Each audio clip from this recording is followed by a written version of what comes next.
नमस्कार. तुळजाभवानी अकॅडमीमध्ये आपलं स्वागत आहे. कोणत्याही संख्येला 5ने भाग दिल्यावर ती किती संख्या येते हे आपण एका सेकंदात काढूया. बघा, आता तुम्हाला दिसतंय 23,40,213 या संख्येला 5ने भाग दिल्यावर किती उत्तर येईल.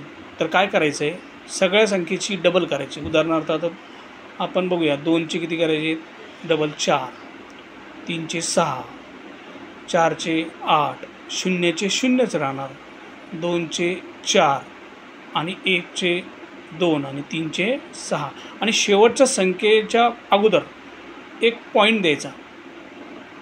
म्हणजे अशा प्रकारे आपलं उत्तर निघालं. किती सोपी पद्धत आहे.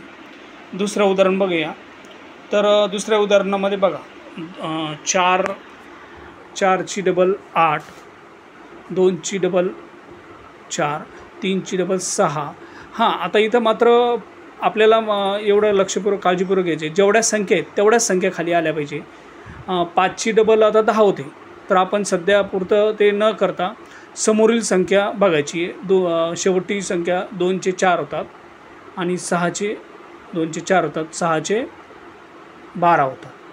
आता हा 12 आणि हा 5चे 2 होतात, एक हातचा द्यायचा 6वर आणि अशा प्रकारे 8, 4 आणि 6 ने तो 7, 1 आणि 2 आणि 4 आणि शेवटी 4च्या अगोदर एक पॉईंट. अशा प्रकारे आपलं उत्तर आलेलं आहे. तुम्ही पुढील 2 उदाहरणं तुम्ही कमेंट बॉक्समध्ये टाका आणि उत्तर लिहा. धन्यवाद.